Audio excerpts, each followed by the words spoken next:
नमस्कार सभी को, मैं धर्मेंद्र फिर आज हाजिर हूँ भारतीय इतिहास विषय को लेकर, जहाँ पर हम प्राचीन इतिहास में वैदिक काल को पढ़ रहे थे और वैदिक काल में हम वैदिक साहित्य को पढ़ रहे थे।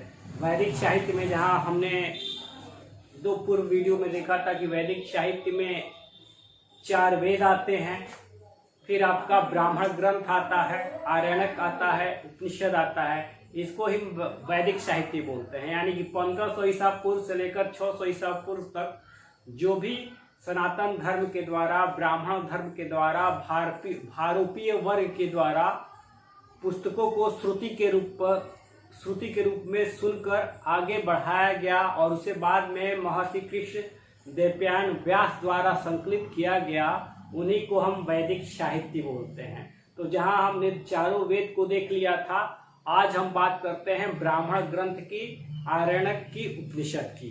ब्राह्मण ग्रंथ, आरण्यक, उपनिषद, इसकी बात किया जाएगा। ब्राह्मण ग्रंथ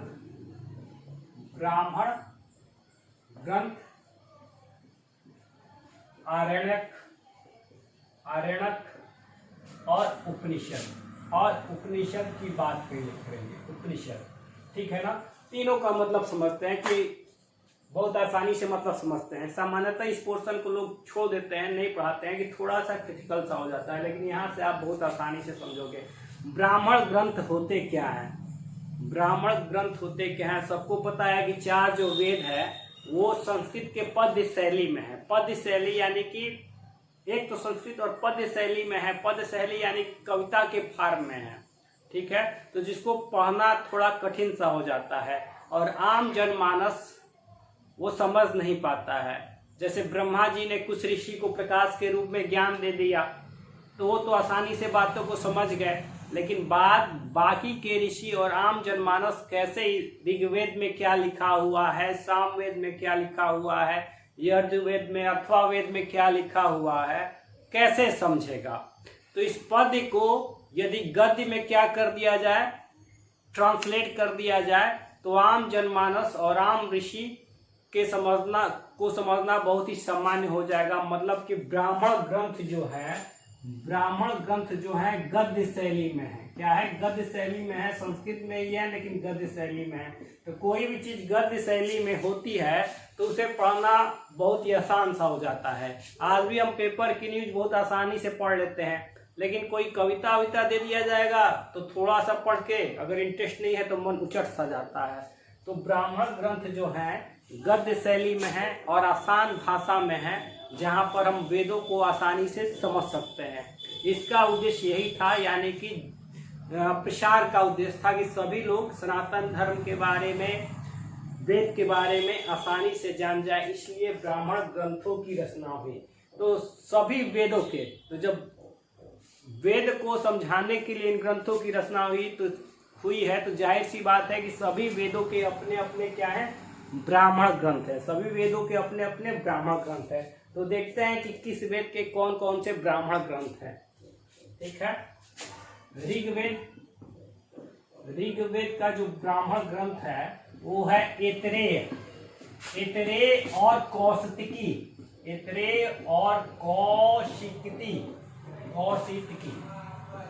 ऋग्वेद का जो ब्राह्मण ग्रंथ है वो क्या है? ऐतरेय और कौशिकी।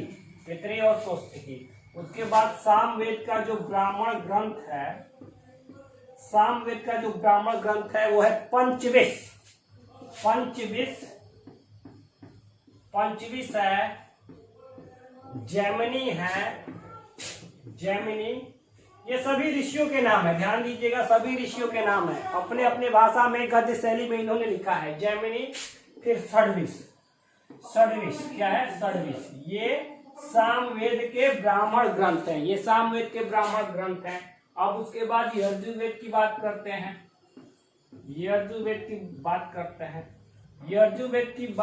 हैं। तो तैत्तिरीय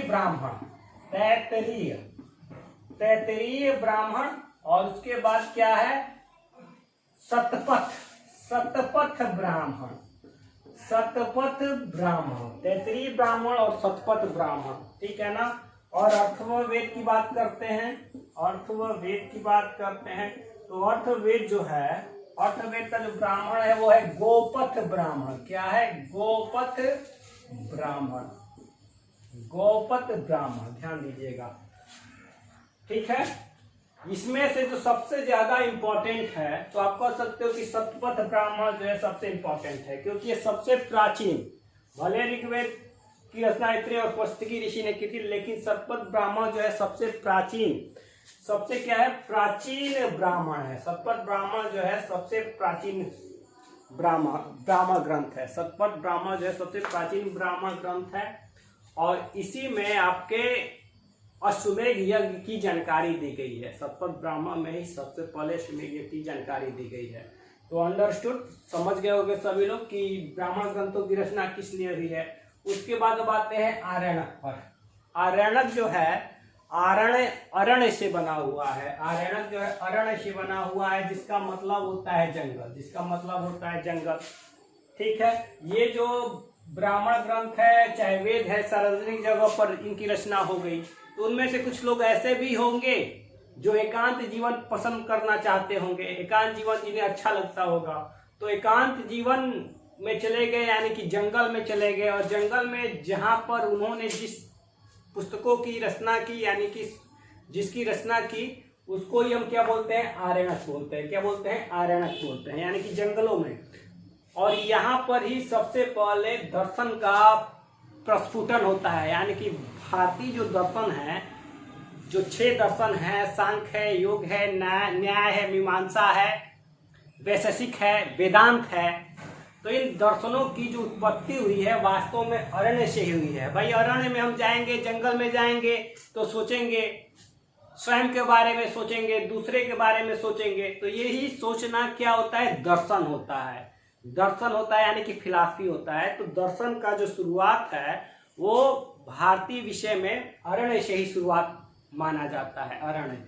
तो सभी वेदों के भी अपने अपने अरण्य हैं, सभी वेदों के भी अपने अपने आरण्यक है, सिवाय अर्थवा वेद को छोड़कर। सभी वेदों के अपने अपने आरण्यक है। अपवाद है क्या, अर्थवा वेद। अर्थवा वेद का कोई भी अरण्य नहीं है, अर्थवा वेद का कोई भी अरण्य नहीं है। यानी कि यहाँ पर भले आप ब्राह्मण ग्रंथ में गोपथ ब्राह्मण कर दो, लेकिन आरण्यक के रूप में अर्थवा वेद का कोई भी ब्राह्मण ग्रंथ नहीं है। प्रश्न पूछता है कि अथर्ववेद वेद का कौन सा ब्राह्मण ग्रंथ है, तो कोई है ही नहीं है, तो टिक क्या लगाना, ठीक है ना। और बाकी के सारे एज इट इज हो जाते हैं, बाकी के सारे एज इट इज हो जाते हैं आरण्यक। यानी कि ऋग्वेद का आरण्यक कौन है, ऐत्रेय और कौशिकी है। सामवेद का आरण्यक कौन है, पंचमी से जैमिनी है। यजुर्वेद का आरण्यक कौन है, तैतरीय है, शतपथ है। अथर्ववेद का कोई नहीं, आरण्यक कोई नहीं, ठीक है ना। और फिर उपनिषद की बात करते हैं। उपनिषद मतलब क्या, उपनिषद मतलब कि गुरु के समीप बैठकर ज्ञान को लेना, गुरु के समीप बैठकर ज्ञान को लेना, ठीक है ना। और उपनिषद की जब रचना हुई थी तो 6वीं शताब्दी यानी कि 600 ईसा पूर्व के अंतिम समय में इसकी रचना हुई थी, उपनिषद की रचना हुई थी। और उपनिषदों की जो संख्या मानी जाती है 108 मानी जाती है। क्या मानी जाती है, 108 मानी जाती है। उपनिषद जो है 108 मानी जाती है। और 108 उपनिषद की जानकारी किस 108 उपनिषद की जो जानकारी मिलती है वो मुक्तको उपनिषद में मिलती है। किस उपनिषद में इसकी जानकारी है, मुक्तको उपनिषद में 108 उपनिषद की जानकारी मिलती है कि 108 उपनिषद है, 108 उपनिषद है। सभी वेदों के अपने अपने पार्टिकुलर उपनिषद हैं, 108 उपनिषद हैं। जो और इन उपनिषदों की रचना कब तक होती रही, अकबर के समय तक। अंतिम जो सबसे लास्ट उपनिषद है उसको अल्लाह उपनिषद बोलते हैं। क्या बोलते हैं, अल्लाह उपनिषद बोलते हैं, अल्लाह उपनिषद बोलते हैं। ये सबसे लास्ट उपनिषद है जो अकबर के समय में इसकी रचना हुई थी। संभवतः अकबर के समय में इसकी रचना हुई थी, अल्लाह उपनिषद की रचना हुई थी। बाकी मुक्तको उपनिषद में ये क्या मिलता है कि उपनिषदों की संख्या 108 है। लेकिन शंकराचार्य के बारे में आप जानते होंगे। शंकराचार्य केरल के कलादी के अद्वैतवाद के जनक, जिन्होंने 4 पीठ की रचना की थी, 4 पीठ की स्थापना की थी, यानी कि सनातन धर्म के सबसे प्रकांड ब्राह्मण, ठीक है। तो उन्होंने सिर्फ 10 ही उपनिषद पर भाष्य लिखा। भाष्य यानी कि टीका। 10 ही उपनिषदों पर क्या किया? भाष्य लिखा। 10 उपनिषदों पर भाष्य लिखा, टीका लिखा। यानी कि सिर्फ 10 ही उपनिषद को वो तार्किक मानते हैं। जैसे इस 10 उपनिषदों की बात किया जाए, इस 10 उपनिषदों में बात किया जाए तो क्या है? ईश है, केन है, कंठ है, प्रश्न है, फिर क्या है? बृहद्राणक है, मुंडक है, मांडुक्य है, ठीक है ना। तो यही 10 उपनिषदों में, इस उपनिषदों पर उन्होंने क्या लिखा है? भाष्य लिखा है। यानी कि सिर्फ 10 को ही तार्किक मानते हैं, ठीक है ना।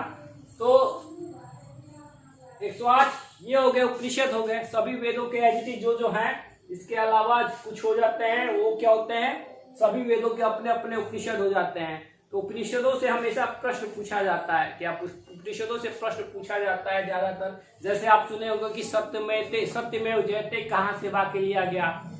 सत्यमेव जयते कहाँ से वाक्य लिया गया? तो मुंडको उपनिषद से। किससे लिया गया? मुंडको उपनिषद से लिया गया। इसके अलावा अतिथि देवो भव भी सुना होगा आपने। अतिथि देवो भव, अतिथि देव के समान है। ये कहाँ पर है? तैतरी उपनिषद में है। तैतरी उपनिषद में है, जो यजुर्वेद का भाग है। तैतरी उपनिषद में अतिथि देवो भव है। सबसे बड़ा उपनिषद कौन है? सबसे बड़ा उपनिषद जो है आपका बृहद्राण्यक। बृहद्राण्यक नाम से ही आपको पता चल रहा होगा, बृहद मतलब बड़ा। सबसे बड़ा जो उपनिषद है बृहद्राण्यक उपनिषद है। सबसे बड़ा जो उपनिषद है बृहद्राण्यक उपनिषद है। सबसे छोटा उपनिषद जो है, सबसे छोटा उपनिषद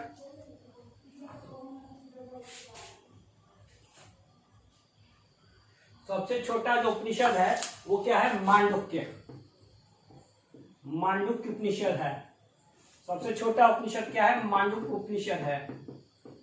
सप्तमेव जयते मुंडको उपनिषद। मांडुक्य और मुंडको अलग अलग है। मांडुक्य सबसे छोटा है। मांडुक्य मतलब सबसे छोटा है। बृहद्राण्यक सबसे बड़ा है। बृहद्राण्यक जो है सबसे बड़ा है। बृहद्राण्यक जो है आपका सबसे बड़ा है, ठीक है। और क्या बोलते हैं कि इसी उपनिषद की जानकारी मिलती है तैतरी उपनिषद में। तैतरी उपनिषद में जानकारी मिलती है क्या? कि अतिथि देवो भव, अतिथि देवो भव, ठीक है। तो उम्मीद है सबको क्लास समझ में आया होगा आसानी से, ठीक है ना। आगे हम चर्चा करेंगे। ध्यान दीजिएगा, वैदिक साहित्य खत्म हो गया। वैदिक साहित्य खत्म हो गया। इसके बाद जो बचा है, ठीक है ना, इसके बाद आप जो बचा है, जैसे वेदांग बचा हुआ है। वेदांग, शिक्षा, कल्प। वेदांग यानी कि 6 है। शिक्षा, कल्प, निरुक्त, छंद, ज्योतिषी, ये वेदांग है। वेदांग के बाद जो है वेदांग को अगर शामिल कर लेते हैं वैदिक साहित्य में तो उसे वैदिक वांग्मय बोला जाता है। क्या बोला जाता है? वैदिक वांग्मय। वैदिक वांग्मय यानी कि शिक्षा, कल्प, व्याकरण, निरुक्त, छंद, ज्योतिष को शामिल कर लेते हैं तो वैदिक वांग्मय बोला जाता है। तो ठीक है, अगले वीडियो में इस सारे चीज को बताएंगे। तब तक सभी को धन्यवाद। वीडियो पर जो आए हैं लाइक करें, कमेंट करें और सब्सक्राइब जरूर करें और शेयर करें ताकि मुझे आत्मबल मिलता रहे। धन्यवाद।